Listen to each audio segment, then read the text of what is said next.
Hi guys! Ngayon, gagawa tayo ng malinamnam at juicy na inihaw na chicken wings. Tamis, alat at perfect sa bawat kagat. Narito ang kakailanganing mga kasangkapan. Tara, simulan na natin. Una, siguraduhin malinis ang ating chicken wings bago i-marinate. Hugasan ito ng mabuti sa ilalim ng tumatakbong tubig para matanggal ang dugo at dumi.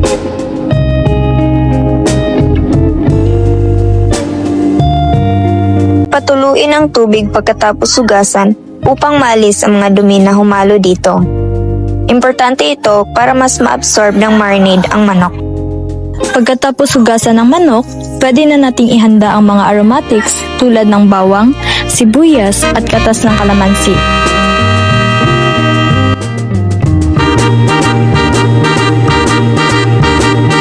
Ito ang magbibigay ng tamang lasa sa ating chicken wings. Ngayon, sa isang malinis na mangkok, ihanda ang iba pang kasangkapan na gagamitin sa ating marinating mixture. Ilagay na ang tocino mix, toyo, katas ng kalamansi, ketchup,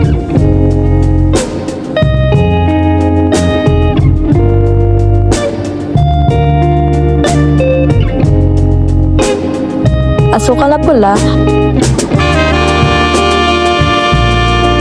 at tinadtad na bawang at sibuyas, tapos ilagay ang paminta.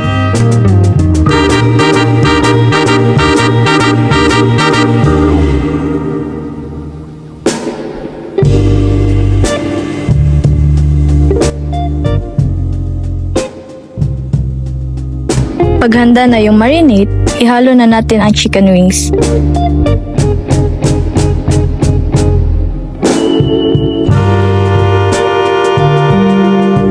Siguraduhin nating nababalutan ng sauce bawat piraso para masarap hanggang loob.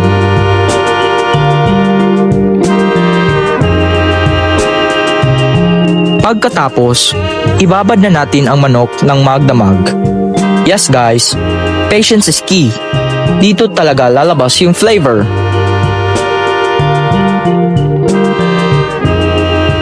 Ngayon naman, ihanda na natin ang ihawan at siguraduhin na tama lang ang apoy nito.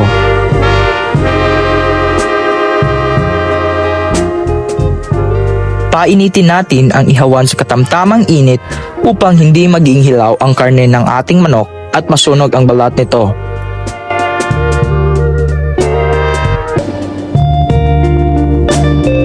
Kapag mainit na, pwede na nating ihawin ang manok. Habang iniihaw, binabaliktad-baliktad namin at pinapahiran pa ng sauce para mas juicy at mas malasa.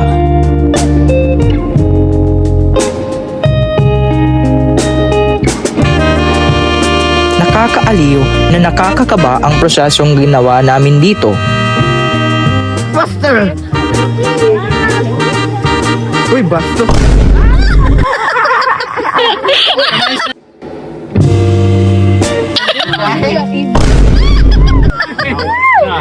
Sapagkat ang dali-daling nasusunog ng ibang manok.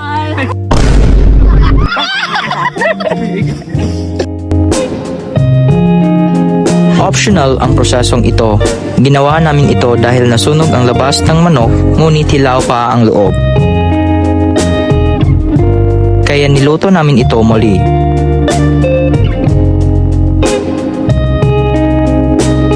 Once luto na at maganda na yung kulay, alisin na natin sa ihawan at ihain habang mainit na. And ayan na! Simple pero sobrang sarap! And that's it for today. Sana nagustuhan ninyo ang aming chicken barbecue recipe. Kami ang RT4 and we hope na masubukan ninyo rin ito sa bahay. Don't forget to follow us for more yummy recipes. RT4's got your tummy!